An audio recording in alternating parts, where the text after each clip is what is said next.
All right, good afternoon, everybody. My name is Chris Kiley. I'm the Associate Director of Texans for the Arts, and welcome to our weekly advocacy update. Our quick 15 minutes, we jump online every week to join you and to talk about pressing arts issues facing our community. I'm joined with my fearless leader, Anna Graham, Executive Director of TFA, and our expert in North Carolina, Executive Director of Arts North Carolina, Nate McGaha. And today we'll be talking a little bit about revisiting the American Rescue Plan and some recent developments from the federal government about some guidelines about how those funds will be used and some of the implications that will have on the art community. So with that, I'm going to turn it over to you, Anne, to give Nate a more formal welcome, and we'll get started. Great. Thank you, Chris, as always, to have you here as hosting us, and great to be here this afternoon. I can't also not sneak in just a little bit about where we stand in the Texas legislative session, because that's also paramount in our minds. I think there's 19 more days until the end of the session, if I've counted correctly. Again, the 87th session, we are watching closely the conference committee, which meets behind closed doors, so it's kind of hard to see in. But we are awaiting word from their report, hopefully by the end of next week or the middle of next week. As you well know, we've been doing advocacy throughout and lobbying throughout the entire session to restore and maintain the full $10 million for the Texas Commission on the Arts Cultural District Grant Program. That is in conference right now. The House had 10 million, the Senate had 6 million. We are hoping to raise it all to 10 again and to continue to have those resources to invest in this amazing program, Texas Commission on the Arts Cultural District Program. So we will, you'll be the first to know when we find out what the conference committee's final report is on the budget, and look forward to that. Also, there's bill madness going through calendar committee and Ways and Means, and bills both in the House and the Senate, moving through the process at the 11th hour, late nights, trying to move some bills. We're still watching a few, and we'll report back on the success of those as the session goes, winds down, gears up, and then winds down. So moving now to this very important conversation around American Rescue Plan. And we did a lengthy PowerPoint presentation last time.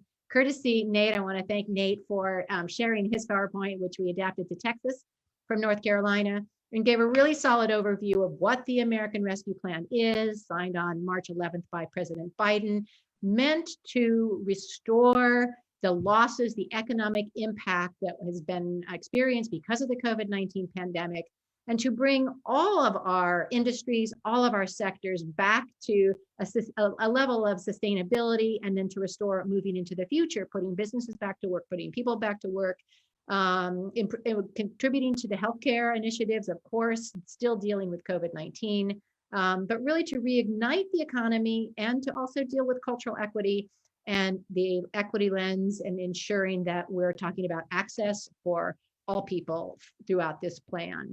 So these funds, as we know, are being divided up across the country. It was a $1.9 trillion package. $48.8 billion is coming to the state of Texas. That's being divided up further in a variety of different silos. The state fiscal allocation is $16.7 billion. The local, meaning communities over 50,000, will be getting directly from the federal government $10.4 billion.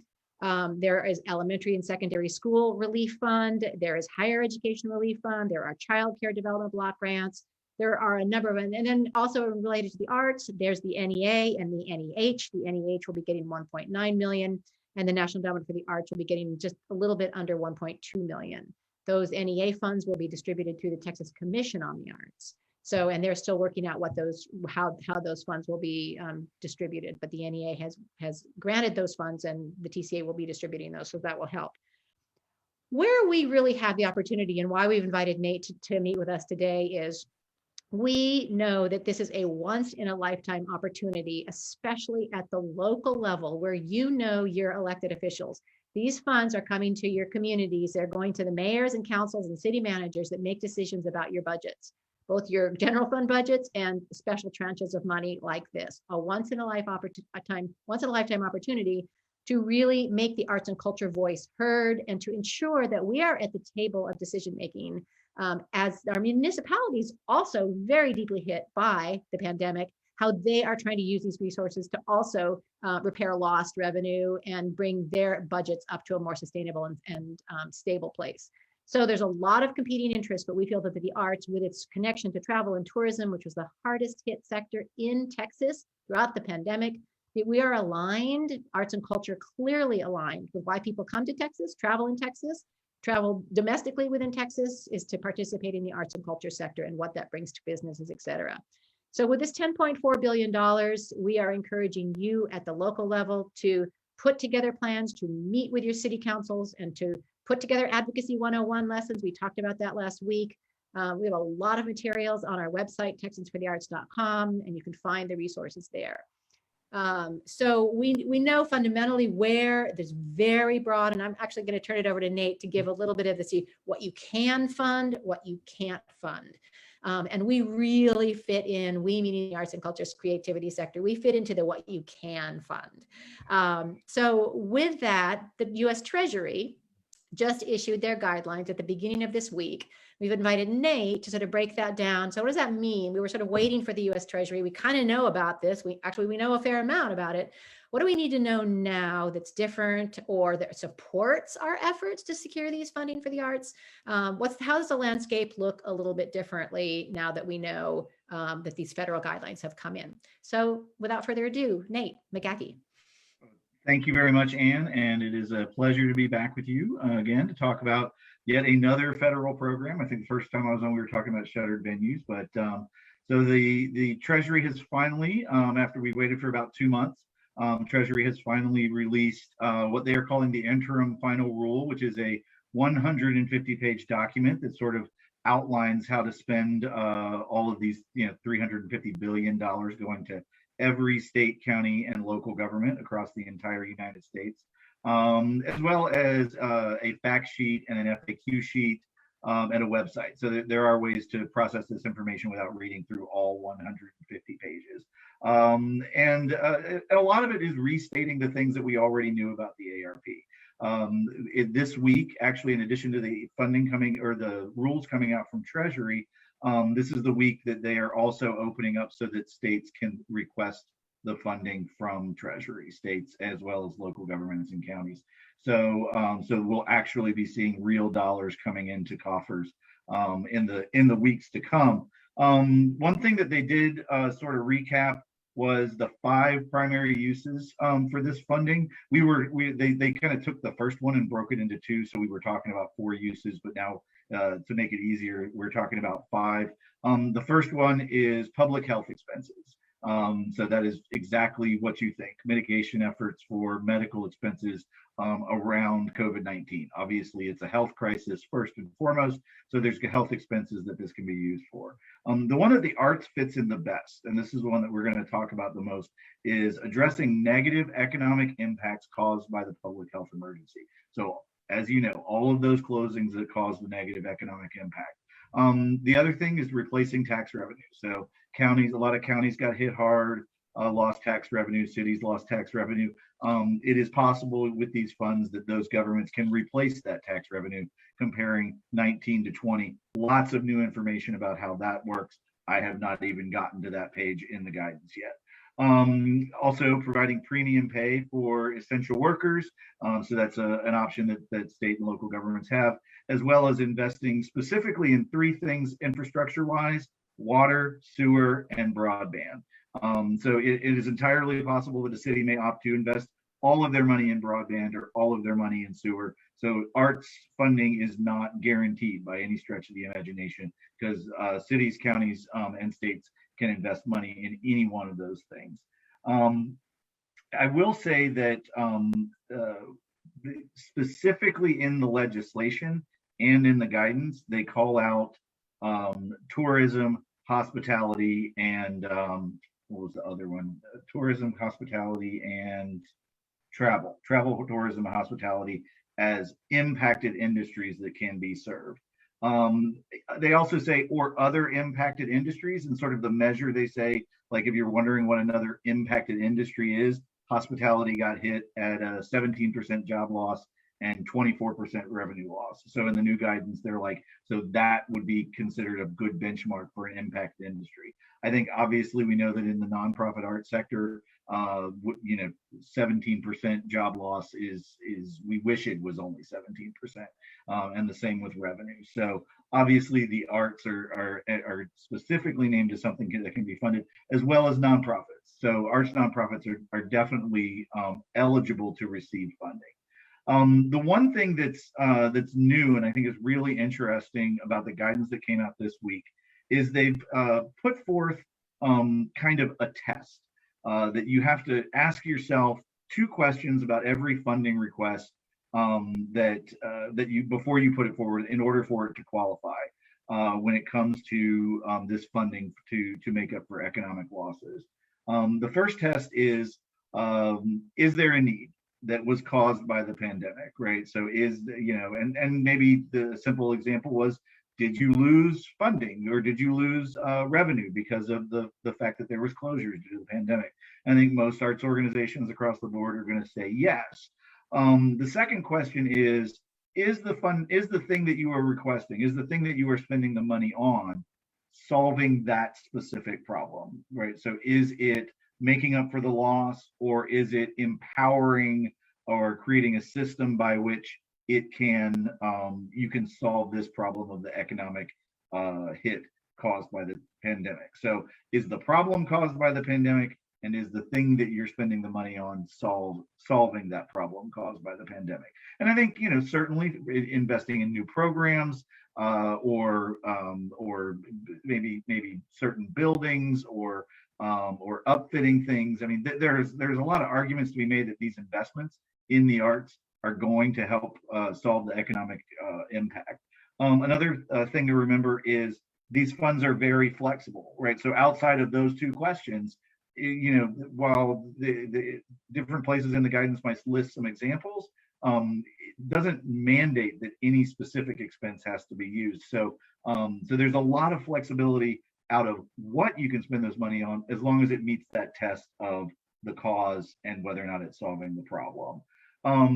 As I said, the arts are definitely eligible for this funding in several different ways, both as an impacted class of small business, as well as nonprofits serving the community. And another thing that is mentioned time and time again across this guidance is that disproportionate impact matters. And in several places across the guidelines, it talks about low-income populations, Black communities, BIPOC communities, those communities that were hit harder, Indigenous communities, those communities that were hit harder as a result of the pandemic, and that these funds being specifically used or disproportionately used to serve those communities because they were hardest hit. So that as you're building your ask, if you're building in mechanisms or designing programs or expenses to serve those communities, that's only going to strengthen your ask because it aligns with the funding. Also, I mean, I do encourage folks that as you come up with this, to look through the FAQs or look through the guidance, because if you can quote as you're pitching these things to county government, if you're quoting Treasury guidance about why this funding is allowable, then you're doing half the work for them. Because those county managers, city councilors, all those guys they just got 200 pages of information dumped on their laps as well. And so if you're providing with them the guidance and citing the Treasury guidance that makes your funding request allowable, then that's going to make it that much easier for them. So I think there's a lot of opportunities here for the arts. And the other piece of information that I think came out today is that the funding has to be obligated by December 31st of 2024, which we had talked about. But the period of performance can actually run through December 31st of 2026. So they are setting this up in a way so that the money can be spent over time. So you don't necessarily have to come up with an expense that you're going to that has to happen in the next year or even the next 2 years. It can really be something that happens over the next 3 or 4 years.